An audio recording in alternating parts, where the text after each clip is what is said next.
Chapter 16. Ahaz, son of Jotham, began to rule over Judah in the 17th year of King Pekah's reign in Israel. Ahaz was 20 years old when he became king, and he reigned in Jerusalem 16 years. He did not do what was pleasing in the sight of the Lord his God, as his ancestor David had done.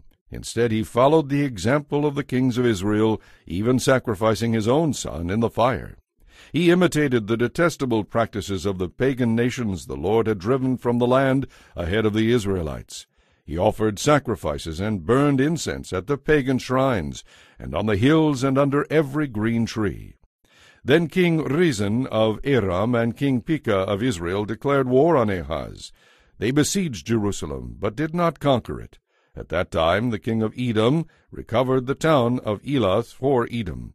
He drove out the people of Judah and sent Edomites to live there, as they do to this day. King Ahaz sent messengers to King Tiglath-Pileser of Assyria with this message: I am your servant and your vassal. Come up and rescue me from the attacking armies of Aram and Israel. Then Ahaz took the silver and gold from the temple of the Lord and the palace treasury, and sent it as a gift to the Assyrian king. So the Assyrians attacked the Aramean capital of Damascus, and led its population away as captives, resettling them in Kir. They also killed King Rezin. King Ahaz then went to Damascus to meet with King Tiglath-Pileser of Assyria. While he was there, he noticed an unusual altar, so he sent a model of the altar to Uriah the priest, along with its design in full detail.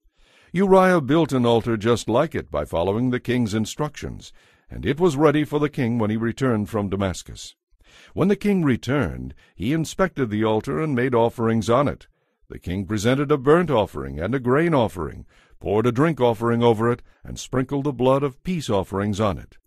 Then King Ahaz removed the old bronze altar from the front of the Lord's temple, which had stood between the entrance and the new altar, and placed it on the north side of the new altar. He said to Uriah the priest, Use the new altar for the morning sacrifices of burnt offering, the evening grain offering, the king's burnt offering and grain offering, and the offerings of the people, including their drink offerings. The blood from the burnt offerings and sacrifices should be sprinkled over the new altar. The old bronze altar will be only for my personal use. Uriah the priest did just as King Ahaz instructed him.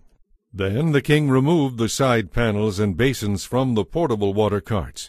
He also removed the sea from the backs of the bronze oxen and placed it on the stone pavement. In deference to the king of Assyria, he also removed the canopy that had been constructed inside the palace for use on the Sabbath day, as well as the king's outer entrance to the temple of the Lord. The rest of the events in Ahaz's reign and his deeds are recorded in the book of the history of the kings of Judah. When Ahaz died, he was buried with his ancestors in the city of David. Then his son Hezekiah became the next king.